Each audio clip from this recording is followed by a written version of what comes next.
Hello again, everybody. This is our second video in a series of videos to help you with your return to school on Monday, the 25th of October. This second video is all about being in the right place at the right time.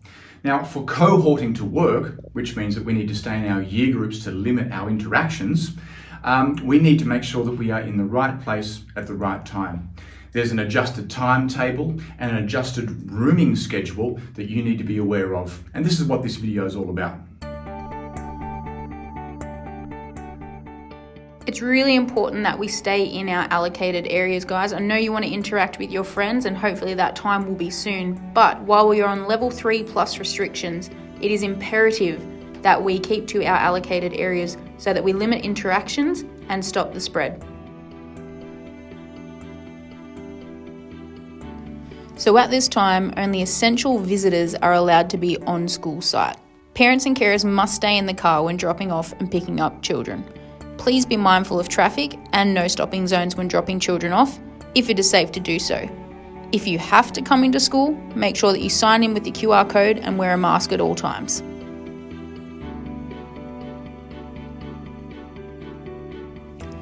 As you can see on this beautiful infographic, we have two timetables. We have the junior cohort, which is year 7 to 9, and the senior cohort, which is 10 to 12. Just note that all students in our support unit and Parkside facility will work from the year 10 to 12 timetable to keep the daily routine as consistent and regular as possible. However, their start time for the beginning of their school day is 8:25 a.m. in their period 1 classroom, which is reflected on their timetables. Students already have access to their new timetables to find out which rooms they're in. These can be accessed via Central. Parents, you also have access through the Parent Portal app. You will hear bells as usual, but there will also be verbal communication from the office staff when needed. Students are now going to be in U group classroom sets. Support, you guys will be in your regular classrooms. The Parkside facility, you will be in your timetable classroom for your specific class. Then we have year 7s through to year 12. Depending on what class you're in, you'll be in year 7, you'll be in rooms D8 to D15. Year 8, you will go from D1 to D4 and D16 to E6. Year 9, Lab 1 to Lab 6 and the Library Flex room. Year 10, the Complex, Home Economics block and Music blocks. Year 11, A1 to A4. And Year 12, you'll be in either the Gym, Portable 1, Portable 2, TAS 3 or the Bella Fiore Centre. During break times, you're going to be in your own allocated area with the rest of your year group. Support is in the passive and sensory area. Parkside, they're out in the Parkside recreational area. Year 7, Oval North. Year 8, Oval South. Year 9, the Science Quad and Grass Bank. Year 10, the Quad. We're going to rip it up and play lots of handball, kids. Year 11, the shade and passive area. And Year 12 will be in the senior area, which is outside the complex room. Now, we all get the urge. We all have to go to the toilet at some point. So there are 3 different toilet blocks in the school that will be utilised. Year 7 and 8, you will be going to the top change room toilet blocks near the art block. Year 9 and Year 10, you will be in the admin block, so our regular toilets that are used. And Year 11 and 12, you'll be using the D block senior toilets. Hi everyone, Mr. Blake here from PHPE. I just want to run through some of the changes that will be happening in the first few weeks for PE in particular.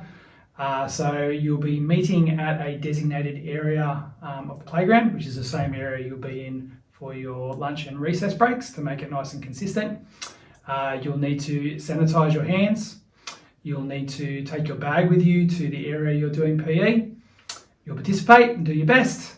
And then you'll go back, sanitize again, sanitize any equipment, and then you'll take your bag and move off to your next class. So there'll be some changes with sport as well, with the restrictions that we're currently under.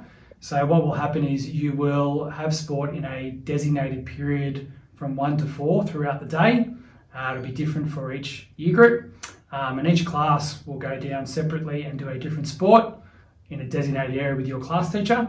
And then you'll repeat the work you would have done in that period in period 5, and the sports will rotate each week, and we've got enough to cover you till the end of the term. And just finally, one other change with your PE uniform. So traditionally you could wear your PE uniform just on a Thursday, but you'll also now be able to wear your PE uniform to school if you have PE on any of those other days, Monday to Wednesday and also Friday. All right, guys, thanks very much for watching. So as a final point of this video, just to let you know that there'll be signage everywhere when you turn up on Monday. Also, make sure that you check Central so that you know exactly where you're going period 1. If you have cold and flu symptoms on that Monday, please make sure that you are staying at home for the safety of everyone. Our next video is all going to be about our classroom expectations and what you guys need to bring to make sure that you're learning. Thank you very much.